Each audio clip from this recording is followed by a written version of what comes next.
Ишик ертегісі. Орманда болған ертегі. Орманның ішінде әдемі ишік болған. Кенет ишіктің алдынан жүгіріп өткен тышқан бұл ишіктің ішінде кім бар деп сұрайды. Ешкім жауап бермейді. Сосын тышқан өзі тұра бастайды. Кенет бақ етіп баққа өтеді. Бұл ишіктің ішінде кім бар деп сұрайды.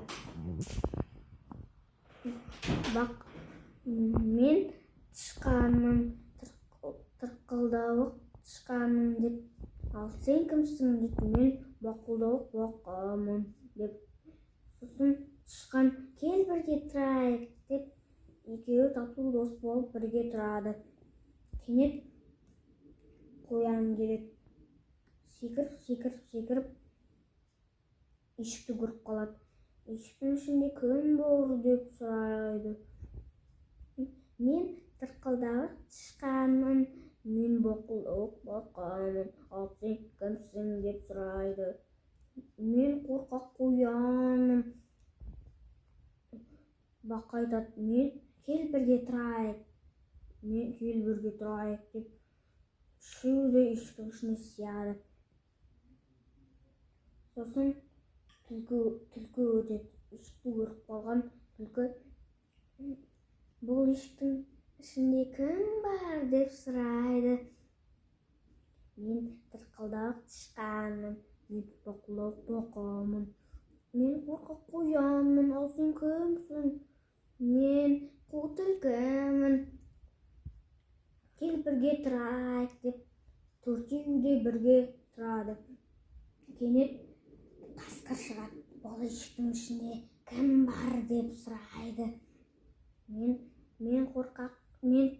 тырқылдауық тышқанмын, мен бақылдауық бақамын. Мен қорқақ қоянмын, мен қу түлкімін деп сұрайды. Сосын бесеуі де бірге тұрып ишіктің ішіне сикпеді. Сен кімсің? Мен сұр қасқырмын. Түлкі айтады: кел бірге тұрайық деп. Бесеуі де ишіктің ішіне сикпеді. Кенет жеміс-жидек жеп жүрген аю дауыстарды естіп қалды да, аю жеміс-жидегін жерге тастап, бұл ишіктің ішінде кірді. Мен тырқылдауық тышқанмын, мен бақылдауық бақамын.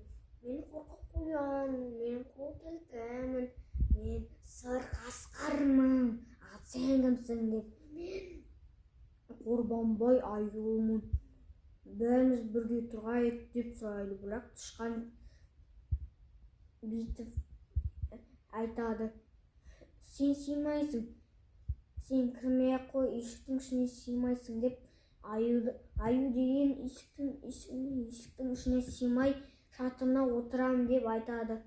Отырғаннан кейін ишік бәрі бақ қалады. Аю аман есен шығады.